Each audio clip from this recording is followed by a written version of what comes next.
нашата радиопрограма. Денес разговор ќе водиме со Александар Литовски, доктор по историски науки од Република Македонија, по повод разбранувањето на македонскиот народ, на македонците во Битола и Битолско, па писмото на председателот на Бугарија Плевнелиев до Ѓорѓе Иванов за заедничка прослава на Илинден. Се чини дека на повидок е распродажба на историјата на македонскиот народ и некако тивко уривање на државноста на Република Македонија, но повеќе за тоа, наместо јас да окажувам мојот став на тоа моје видување, повеќе за тоа ќе разговараме и со доктор Литовски.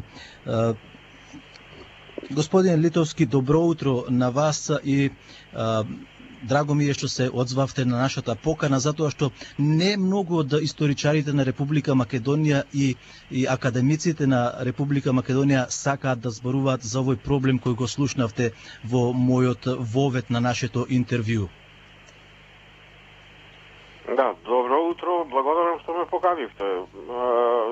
Разбирливо е што не сакаат да зборуваат повеќето од колегите, затоа што воопшто македонското општество како да се помести малце десно, па се малце постои страв и резерва да се зборува за некои атаци врз македонската национална свест. Добро, еве јас, како што спомнав, побарав повеќе историчари од Република Македонија да го кажат своето знаење, да го презентираат пред јавноста. Имаме жесток напад од соседна Бугарија и дозвола од Република Македонија славење на Илинденското востание заедно со Бугарија. Што спрема вас тоа значи за Македонија како држава и македонскиот народ како посебен народ? Вака, во суштина се работи за две прашања, целта која е на Бугарија и како ние се однесуваме кон тие нивни барања и зошто се однесуваме како што се однесуваме. Значи, Бугарија е нормално, веќе 100 години, знаеме сите, Бугарија има претензии кон Република Македонија, особено кон претензии да го бугаризира македонското население и да го представи како бугарски, оттаму после тоа и да територијално што може да вќари, како што впрочем и најмалку ама вќари во текот на првата Балканска војна и после со Букурешкиот договор. Сега, другото прашање е, односот на Бугарија во принцип не изненадува. Таа големобугарска пропаганда, големобугарска политика трае веќе 100 години и тоа веќе тука не е ништо чудно, што и денес ни се случува нешто што се случувало 50, 60, 70 години претходно. Многу е чудно како ние се однесуваме кон тие. Додека едно време имаше цврста брана и не можеше ни да се разговара за некои работи, гледаме денес полека самите себе се ставаме во позиција да некои претензии бугарски да ги прифаќаме како нормални или дури да разговараме за тоа, што навистина е чудно во најмала рака, бидејќи ако се оди по таа линија да ги задоволуваме бугарските барања, ние на крај ќе завршиме без собствена историја, без собствен јазик, без собствена нација и нема да има ни македонци, веројатно. А зошто се прави тоа? Зошто им се дозволува? Добро, причините се веројатно по-длабоки и повеќе слојни, треба да поминат некои процеси да се видат сите причини да излезат на површина зошто се прави тоа. Гледате, меѓу другото, неколку години веќе уназад се во македонската историографија веќе официјално во Република Македонија се форсира тезата да се избришат тие пробугарски елементи како да се нормални македонски елементи, а нити биле, нити можат да бидат. И ако тоа се форсира упорно, се бриши врховизмот. Бугарскиот врховизам во историјата скоро и да не постои кај нас. Ако гледате македонска историографска продукција во последниве години, како да немало врховисти воопшто. Иако факт е од историјата дека врховисти постоеле и тоа го констатират самите актери во да речеме во илинденскиот период или меѓу 20-тите години на минатиот век, самите актери констатираат дека постои врховизам, дека постојат луѓе што одработуваат за Бугарија и за бугарскиот двор. Сега наеднаш нема врховисти, некако дојде македонската историја до гениален, ајде во наводници, гениален заклучок дека немало врховисти, дека сите биле исти, као сите се бореле за Македонија, што не е точно. Некои се бореа да ја присоединат Македонија кон Бугарија. Господине Литовски, Илинденското востание е символот на македонскиот народ.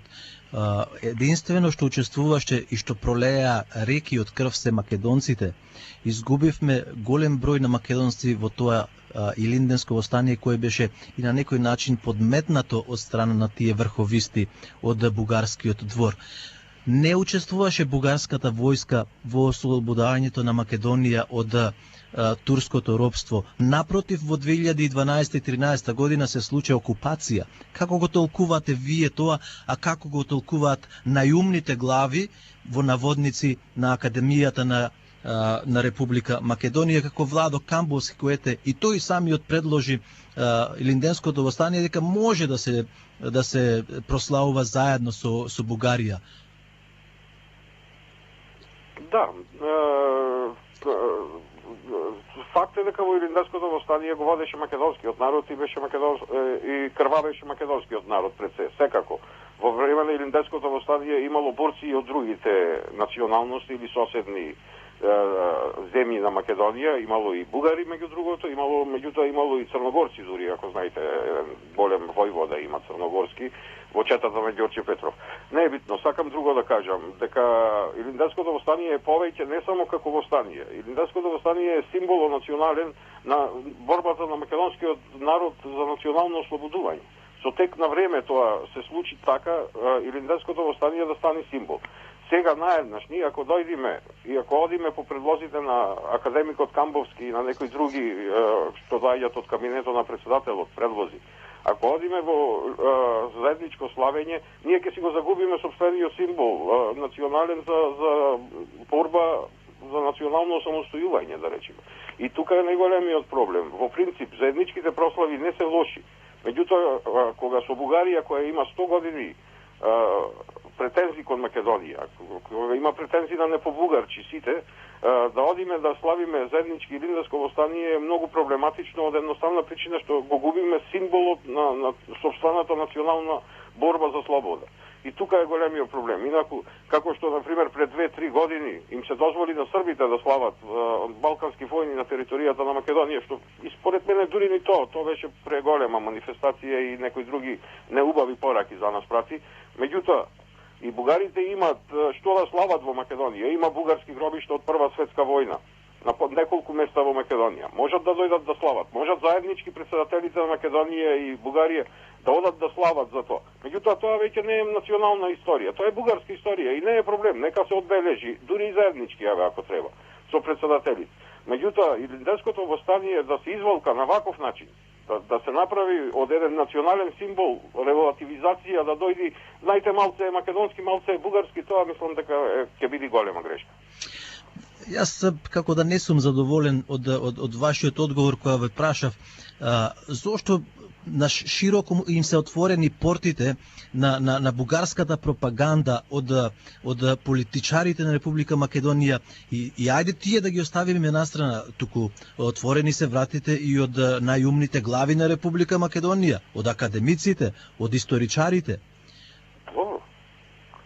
Да. Тоа ви го одговорам. Политиката македонска, немојте да гледате на научната заедница како нешто изолирано од политиката. Никогаш нити била, нити некаде е. Тие стално и историчарите, и академиците, повеќе или помалце, одработуваат за политиката во она. Кога зборува Камбовски, зборува Академијата. Кога зборува Академијата, зборува македонската држава во крајна линија. Или ако сакате повеќето од историчари кои добиват простор на телевизија и се финансираат од буџетот на Република Македонија. Тоа воопшто не е случајно. Ви кажав на почетокот. Или избегават да разговарат, или одат во некоја, да речам, ајде, условно релативизација на историјата, каде ви објаснав, сите ги представуваат како исти и со тоа се отворат вратите за бугарската пропаганда, затоа што ние самите си правиме простор со разни чекори да дозволиме дека имаме сомневање во сопствениот национален идентитет во крајна линија. Да не спомнувам тука и процесот за антиквизација е со кои во најмала рака ние сами внесовме елементи со кои ставивме сомневање на сопствениот национален идентитет, на сопственото потекло, дали сме словени, дали не сме словени, колку сме, како сме. Непотребно отворивме прашања кои беа затворени. Едноставно беа затворени во македонскиот национален развој. Зошто се отвараја, тоа политиката има своји цели и причини.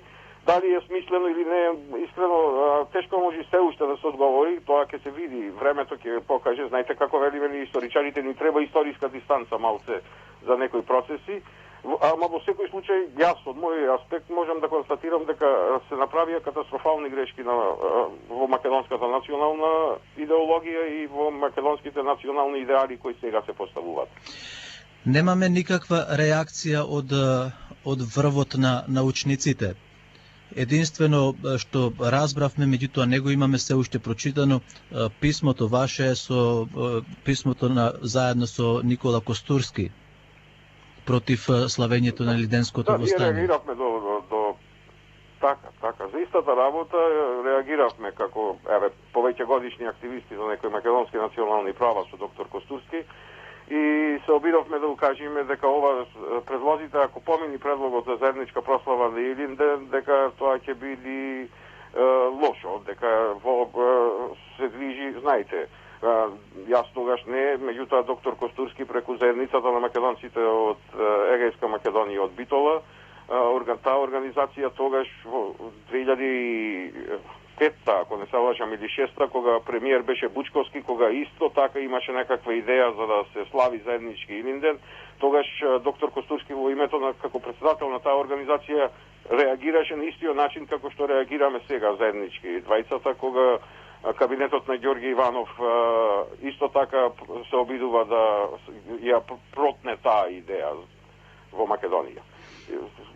Жалам што навистина малце реагираме, да речеме, јас, Никола Костурски, неколку души ќе реагират. Жалам што во Македонија цела политика воопшто не застани на браникот на тие македонски национални интереси. Зошто не дадете предлог до бугарските власти, до оние паметни глави што се во наводници, академици, историчари, зошто не го славите заедно, да го славиме 11. октомври 1941 година и 2. август Илинден 1944 година, Илинден 1903 и Илинден 1944 година? Има ли разлика? Да, имам голема разлика и се знае. Мислам, можеме да бидеме цинични до крај, ние да ги повикаме бугарите на неколку места каде што бугарите убивале македонци. Еве пред неколку дена беше и то јубилеј убиството во Ваташа на 16 јуни. 43-та година се случи убиството во Ваташа. Зошто не се понудија бугарите да дојдат во Ваташа да има споменик? Нека положат свеќе на споменикот на убиените ученици во Ваташа. Мислам, навистина можеме цинично да ја тераме на разни места работата. Мислам дека бугарската стратегија е сосема јасна. Бугарската стратегија е јасна.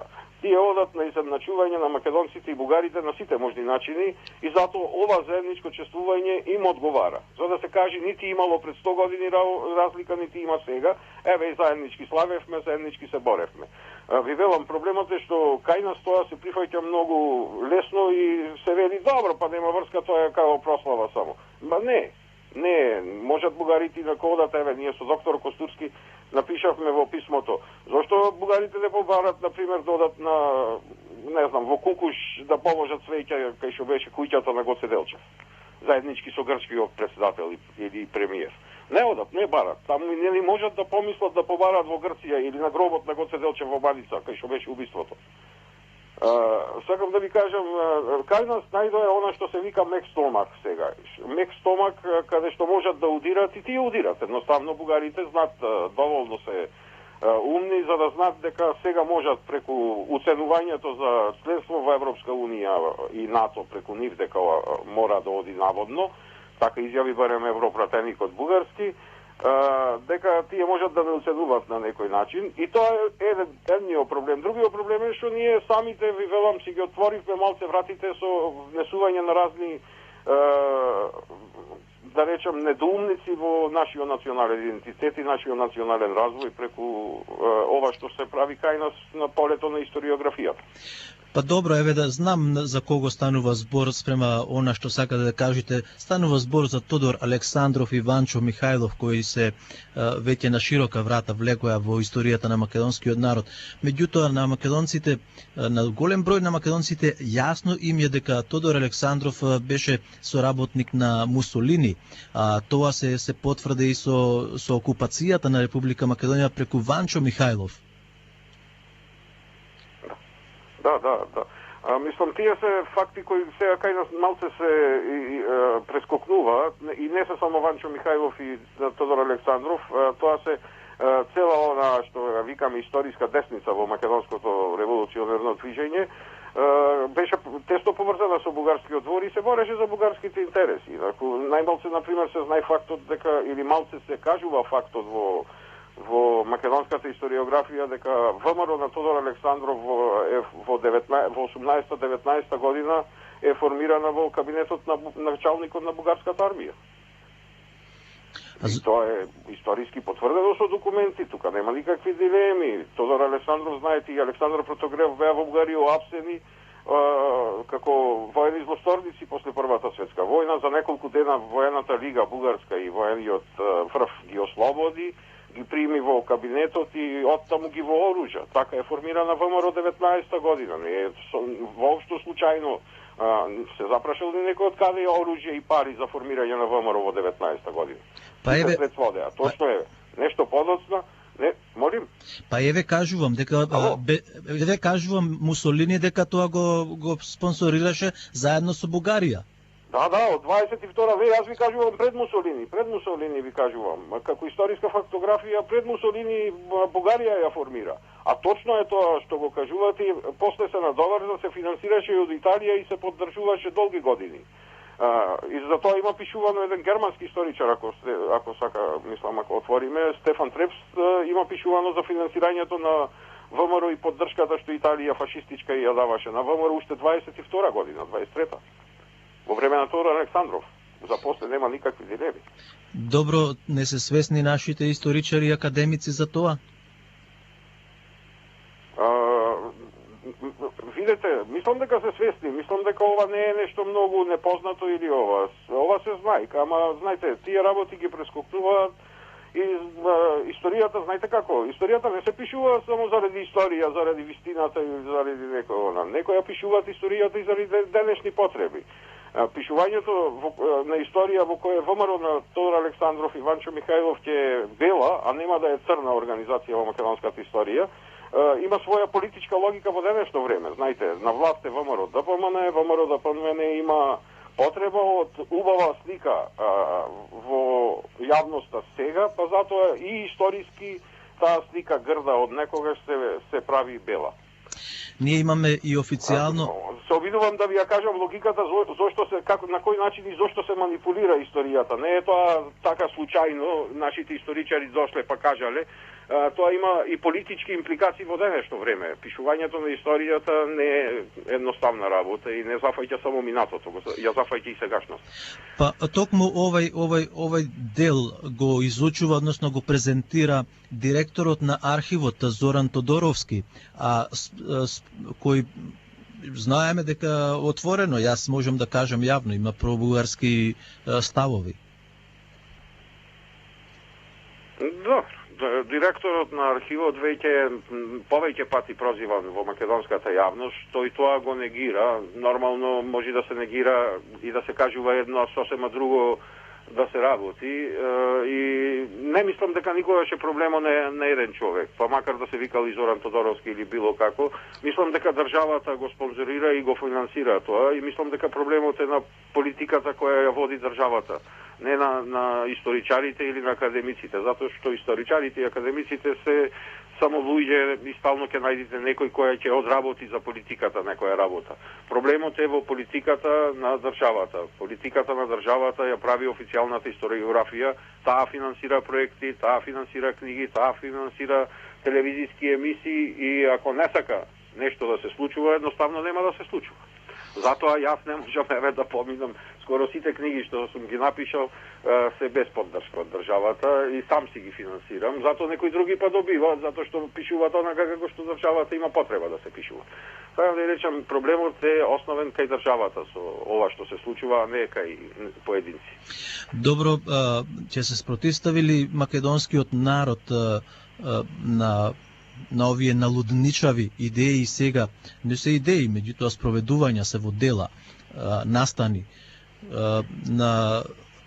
на уништување на историјата на македонскиот народ, а преку тоа и идентитетот на македонскиот народ. Кој е вашиот став? Што ќе се случи во иднина ако дојде до заедничка прослава на Илинденското востание?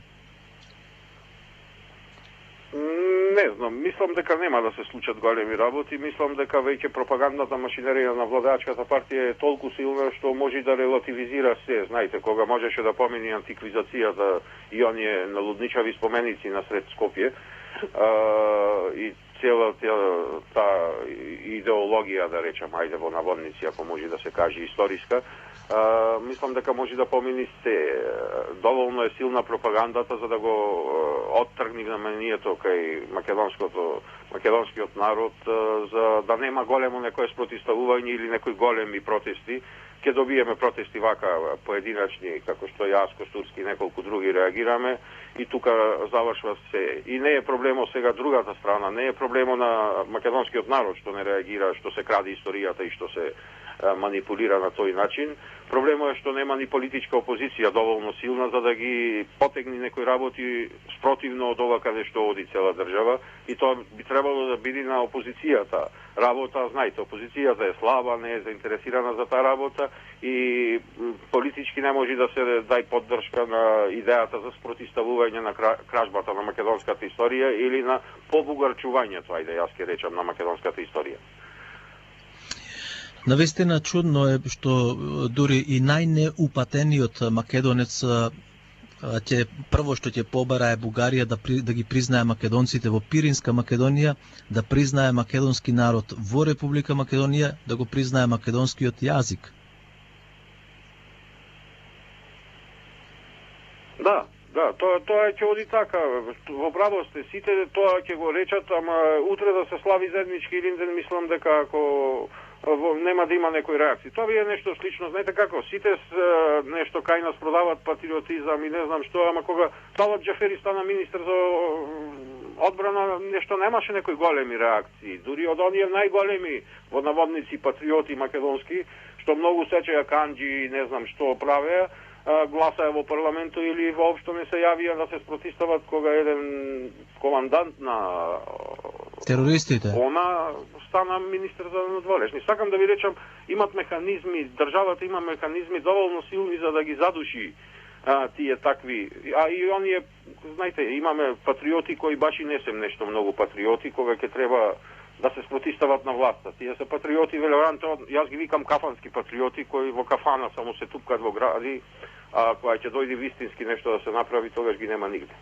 Ќе го завршиме, ќе го заокружиме нашето интервју со фактот дека ние сме сведоци, вие сте од Битола, јас сум од Оптичари, Битолско.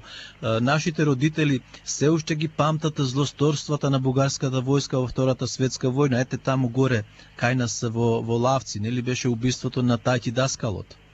Како може да ги заборават овие злосторства? Па Мите Богоевски беше убиен во Преспа, потаму, па Стив Наумов, па и да не набројувам, 28.000 македонци загинаа, нели, во таа војна против бугарската окупација. Како не се заборавени, мислам дека се тргнати во втор план, прво, и второ ви кажувам на кој начин. Македонскиот народ е многу изманипулиран, има страшно силна пропаганда, историографска или историска, која оди за некои работи да се заборават, а некои работи да се изфорсираат. Знаете, ако Пашко Кузман излегува секој трет ден и води политика преку историјата, надворешна политика дури, знаете, како велеше, и ние ќе ги победиме грците со антиквизација. Еве ја направивме антиквизацијата, па ништо не победивме. Од прилика, ама знаете како отпосле за џабе е муабето. Сакам да кажам друго, со жестока историска пропаганда, со емисии, преку телевизии, преку прослави, преку се и се што, преку книги, се тргнува вниманието од овие наши загинати, што ги спомнавте, борци против Бугарија, се насочува вниманието кон други историски проблеми, кои воопшто може да се речи дека не се нити патриотски, нити се од македонски национален интерес. Инаку веќе кога сме кај убиствата од бугарите и заборавањето, јас пред неколку дена видовте напишав за Симеон Кавракиров, кој е убиен, еден прекрасен борец за македонски национални права и за македонската нација, е убиен од Ванчо Михајлов. Сега беше 80 годишнината, скоро никој не се ни обидува да се сети на такви личности кои бугарите или ВМРО на Ванчо Михајлов ги исчисти и ги истреби на разни места низ Европа. Добро, господин Литовски. Жалам што е така. Жалосно е што е така вака ситуацијата, јас и вие што ја констатираме дека е така во услови кога имаме слободна македонска држава. Ама тоа е тоа. Добро. Мора да се избориме и ние за некои работи. Како што рековте, поединечно е тешко, медиумите и историчарите го прават своето, институциите си го направија своето, но како што рековте, ќе причекаме да видиме што ќе се случи.